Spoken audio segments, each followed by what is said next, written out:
हर खबर पर होगी आपकी पकड़। डाउनलोड कीजिए ABP live app. Sachin Pilot जो है वो नकारे हैं, निकम्मे हैं। आज सुनते हैं क्या हमला होता है।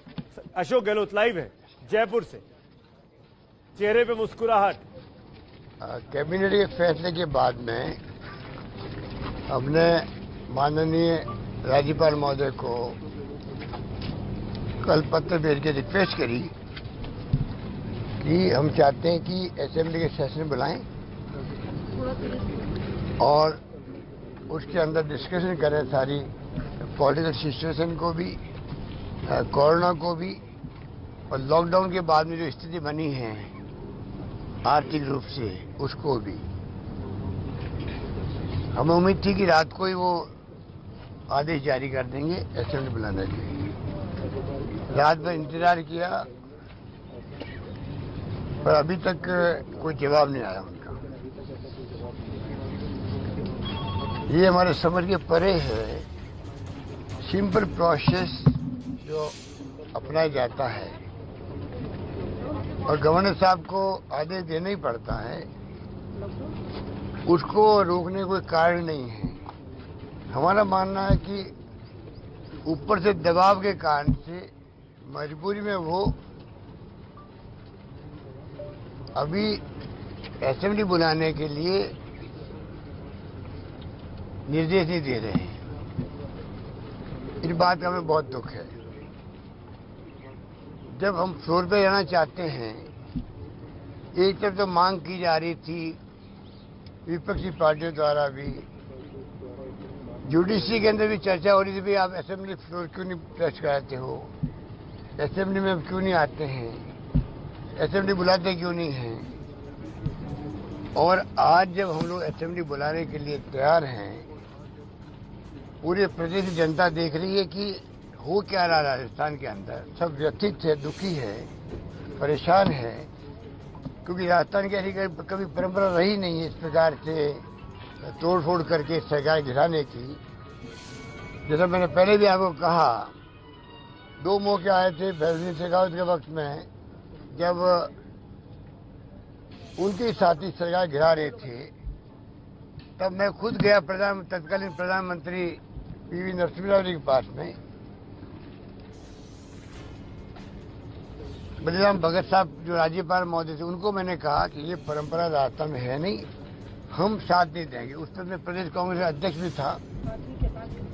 ये तमाम बातें आपके डोमेन के अंदर है। दुख इस बात का है कि आज जो फैसला नहीं किया कल रात तक, अभी गवर्नर साहब से टेलीफोन पे बातचीत भी हुई, मैंने फिर रिक्वेस्ट किया है, कृपा करके आपका संवैधानिक पद है जिसका अपना एक बहुत बड़ी गरिमा होती है, उसके आधार पर आप अविलंब फैसला करें, वरना सब हमारे विधायक गण आकर के आपसे रिक्वेस्ट करें, एक साथ सामूहिक रिक्वेस्ट करेंगे हम लोग कि कृपा करके आप इमीडिएटली अपना फैसला दें और असेंबली हम लोग मंडे शुरू करना चाहते हैं। वहां दूध का दूध, पानी का पानी हो जाएगा। पूरा देश देखेगा, प्रदेश देखेगा, फ्लोर में डिस्कशन होंगे, पब्लिक और मीडिया के डोमेन में आएगा। तो ये समझ के परे किस प्रकार की, ये किस प्रकार की दबाव, किस प्रकार का दबाव उनके ऊपर पड़ रहा है, वो चाहते हुए भी या नहीं चाहते हुए भी, वो तो वो जाने।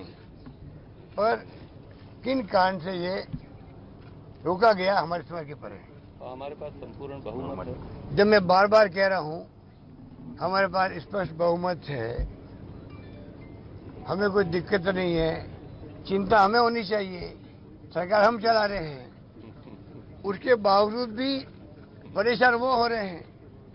हमारे कुछ साथी जो जिनको बंधक बना रखा है हरियाणा के अंदर, वो पूरे बीजेपी के देख रेख में ही बंधक बनाए हुए हैं।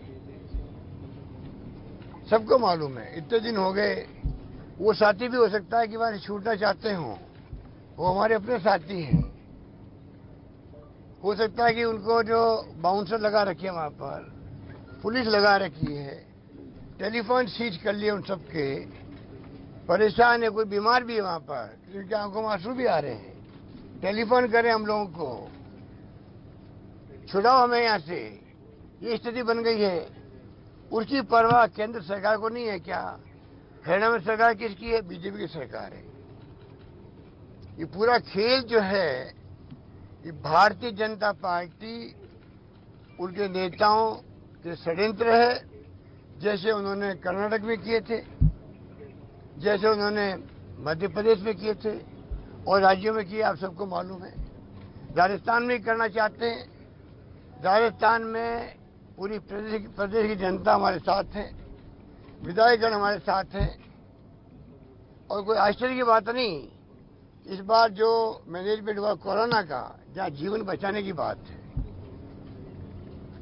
जीवन बचाने की चुनौती हमारे सामने है।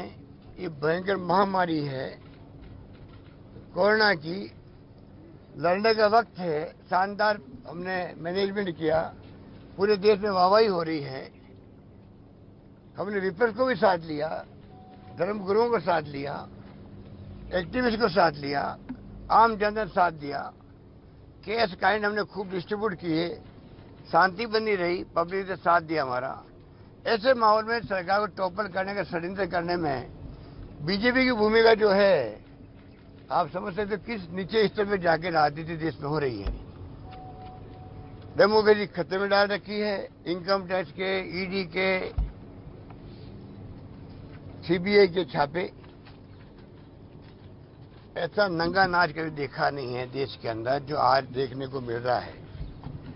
मैं कहना चाहूंगा महामहिम राज्यपाल महोदय को, हम सब आ रहे हैं अभी एक साथ में राज्यपाल राजभवन के अंदर, उन सबसे सामूहिक रिक्वेस्ट करेंगे कि आप दबाव में किसी के नहीं आए। आपका संवैधानिक पद है, शपथ ली हुई है, अपनी अंतरात्मा के आधार पर शपथ की जो भावना होती है उसका आधार बना के फैसला करें, वरना फिर हो सकता है कि पूरी प्रदेश की जनता अगर राजभवन को घेरने के लिए आ गई तो हमारी जिम्मेदारी नहीं होगी।